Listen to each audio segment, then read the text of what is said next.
Assalamualaikum warahmatullahi wabarakatuh. Alhamdulillah, alhamdulillahirrabbilalamin, wabihi nasta'in wa ala umuri dunia waddin, wassalatu wassalamu ala asyrafil anbiya wal mursalin, wa ala alihi wa sahbihi ajmain, amma ba'd.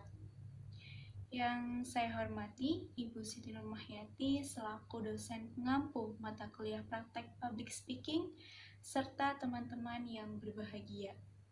Puji syukur, alhamdulillah, hari ini kita masih diberikan kesempatan untuk belajar bersama meskipun masih secara virtual. Nah, pada kesempatan kali ini saya akan sedikit membahas tentang trust issue. Jadi apa sih yang dimaksud dengan trust issue? Mungkin dari kita pernah mengalami, pernah disakiti oleh orang yang sangat kita percaya. Bisa karena sebab dihianati atau dibohongi. Nah, ini bisa dilakukan oleh siapapun kepada siapapun. Bisa oleh teman, sahabat, saudara, atau bahkan mungkin oleh pasangan kita. Nah, sebab kejadian itu banyak dari kita yang menjadikan itu tuh gak percaya lagi sama orang. Inilah yang dinamakan dengan trust issue. Jadi simpelnya adalah kita nggak percaya lagi sama orang. Atau penjelasannya itu, trust issue itu adalah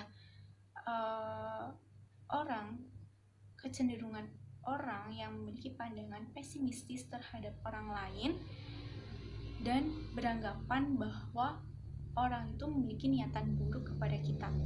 Nah, ini bisa disebabkan oleh beberapa faktor. Antara lain adalah trauma, pernah dikecewakan, atau rasa takut, yang pada akhirnya mereka memilih untuk nggak percaya lagi. Sebenarnya trust issue ini bisa kok disembuhkan. Nah, ada beberapa tipsnya. Tips yang pertama, merefleksikan pengalaman buruk itu dan mengikhlaskannya. Memang rasanya itu sakit ketika kita diperlakukan buruk oleh orang lain. Wajar lah kalau itu tuh membuat kita marah, wajar kalau kita itu sedih, wajar kalau kita itu gak percaya lagi sama orang. Tapi perlu digarisbawahi bahwa peristiwa-peristiwa itu atau kejadian-kejadian itu seharusnya di mindset kita itu kejadian yang sudah terjadi, dan gak mungkin kan kalau kita terus mengutuk-ngutuki orang tersebut, dan itu juga gak baik buat kita. Nah, pada akhirnya kita harus mengikhlaskan peristiwa itu, dan gak apa-apa kita sedih, gak apa-apa kita sedih, gak apa-apa kita marah, tapi jangan berlarut-larut. Jadikan pengalaman-pengalaman itu sebagai bahan pembelajaran kita untuk di masa depan. Nah, tips yang kedua adalah move on. Kata orang bijak begini, daripada kita mengutuki kegelapan, lebih baik kita nyalakan lilin agar kegelapan itu perlahan-lahan menghilang. Jadi intinya, masa lalu biarlah berlalu, kita fokus untuk masa depan kita. Lakukan hal-hal yang bisa mendekatkan kita ke tujuan kita ataupun cita-cita kita. Semua orang bisa kok, semua orang tahu kok caranya move on. Nah, kalian juga bisa kok melakukan hal-hal yang kalian sukai atau hobi kalian. Atau kalian pergi liburan, atau pergi nongkrong bareng sama teman. Nah, pokoknya fokus dengan pengembangan diri kita.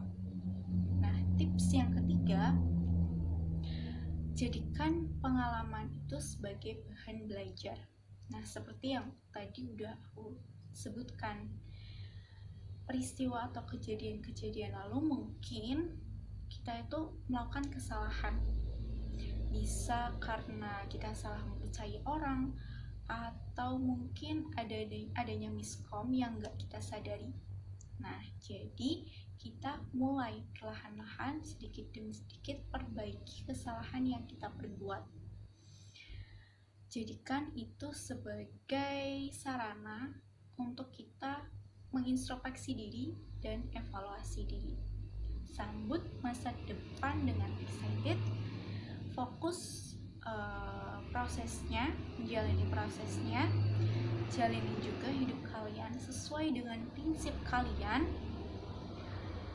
dan selalu bersyukur apapun yang terjadi. Mungkin itu saja dari saya, kurang lebihnya mohon maaf. Billahi taufiq wal hidayah, wa ridho alaina ya. Assalamualaikum warahmatullahi wabarakatuh.